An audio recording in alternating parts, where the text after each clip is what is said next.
তপবন ঝাড়খণ্ডের দেবঘরে অবস্থিত এই তপবন পাহাড় ও গ্রাম্য প্রাকৃতিক দৃশ্যে যেমন আছে মুগ্ধতা, তেমনই আছে তপবনের আধ্যাত্মিক মাহাত্ম্য। পাহাড়ে ঘেরা এই তপবনের মনোরম দৃশ্য ভ্রমণার্থীদের মন কাড়তে বাধ্য।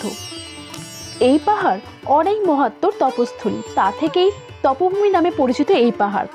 এই পাহাড়ে এলে বানর দেবতাদের আধিপত্য দেখতে পাবেন।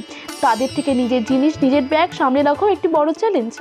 বলা হয় রাবণ যখন তপস্যা হতে প্রাপ্ত শিবলিঙ্গটিকে দেবতাদের ষড়যন্ত্রে বদ্রীনাথ ধামে স্থাপিত করতে বাধ্য হয়েছিলেন, তখন বদ্রীনাথ ধাম থেকে অনতি দূরে অবস্থিত এই তপবনে এসে পুনরায় শিবের তপস্যায় বসে।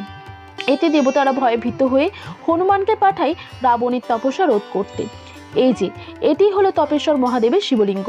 এছাড়াও রয়েছে শবরী মায়ের গুহা। এখানে তিনি শ্রী রামচন্দ্রের জন্য দীর্ঘকাল তপস্যায় রত ছিলেন এবং তপবনেই বালানন্দ